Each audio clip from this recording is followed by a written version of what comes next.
Hi friend, విలక్షణ నటుడు నవాజుద్దీన్ సిద్దికీ హీరోగా నటించిన రాత్ అకేలీ హై 2020లో రిలీజ్ అయింది. దానికి sequel Raat Akeli Hai the Bansal murders ఈ రోజు నెట్ఫ్లిక్స్ లో రిలీజ్ అయింది. తెలుగు డబ్బింగ్ లో కూడా రిలీజ్ అయిన ఈ సినిమా ఎలా ఉందో చూద్దాం. ఉత్తరప్రదేశ్ లో బన్సల్ ఫ్యామిలీలో వరుస హత్యలు జరుగుతాయి. ఒకేసారి నలుగురిని చంపేస్తారు. ఆ నలుగురిని చంపింది ఎవరో కనుక్కోవడం కోసం ఇన్స్పెక్టర్ యాదవ్ దిగుతాడు రంగంలోకి. అతను చేసిన రీసెర్చ్లో ఫోరెన్సిక్ డిపార్ట్మెంట్ అధికారి అయిన డాక్టర్ ఫనిక్కర్ అతనికి సాయం చేస్తుంది.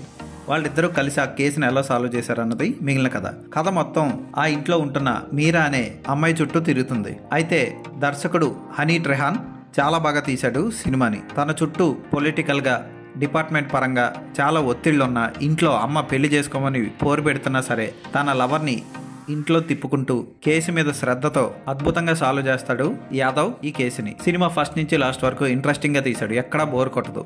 Background music cinema plus photography బాగుంటుంది. రాధిక ఆప్టే పాత్ర చాలా చిన్నది, ఏదో అలా వచ్చిపోతూ ఉంటుంది. నేను కూడా ఈ సీక్వెల్లో ఉన్నాను అన్నట్లు. ఆమె ఫేస్ కూడా బాగా ముడతలు పడినట్లు ఉంటుంది, గ్లామర్లెస్ గా అనిపిస్తుంది. నవాజుద్దీన్ సిద్దికీ తన పాత్రని అద్భుతంగా పోషించాడు. ఆ పాత్రకు అతనే కరెక్ట్, వేరొకరిని ఊహించుకోలేం.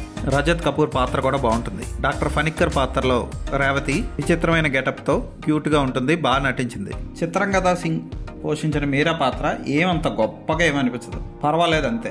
అలాగే ఈ సినిమాని మలుపు తిప్పే కొన్ని పాత్రలు ఉంటాయి, అవి చెప్పను. ఆ పాత్రలో నటించిన వాళ్ళందరూ కూడా బాగా చేశారు. అసలు ఈ హత్య చేసిన హంతకుడి పాత్ర ఫ్లాష్ బ్యాక్ కూడా జాలి కలిగిస్తుంది, చాలా బాధ కలిగిస్తుంది కూడా. తెలుగు డబ్బింగ్ బాగుంది. ఖచ్చితంగా ఎడిటింగ్ కొంచెం చేయాల్సి ఉంది, కానీ పర్వాలేదు, బాగానే తీశారు. ఈ సినిమాలో ఎక్కడ పాటలు ఉండవు, చాలా ఉత్కంఠతో ఈ సినిమా సాగుతూ ఉంటుంది. అసభ్యకర సన్నివేశాలు లేవు, అయితే రక్తపాతం అక్కడక్కడ చూపిస్తారు. ఖచ్చితంగా ఈ సినిమాని ఫ్యామిలీతో కలిసి కూర్చొని చూడొచ్చు. సంజయ్ కపూర్ లాంటి హీరో ఈ సినిమాలో ఎందుకు చిన్న పాత్ర, పనికిమాలిన పాత్ర పోషించాడో నాకు అర్థం కాదు. ఆ పాత్ర వల్ల సినిమాకి ఏ మాత్రం ఉపయోగం లేదు. నవాజుద్దీన్ అద్భుత నటన కోసం ఈ సినిమాని చూడొచ్చు. మంచి సీక్వెల్ ఇది, చాలా బాగా తీశారు. ఈ సినిమాకి నేను ఇచ్చే రేటింగ్ 3/5.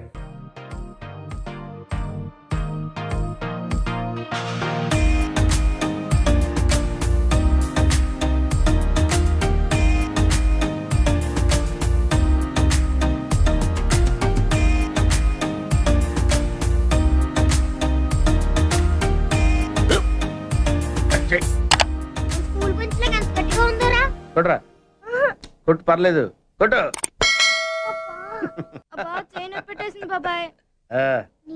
ఏంటి నువ్వు కొడతావా?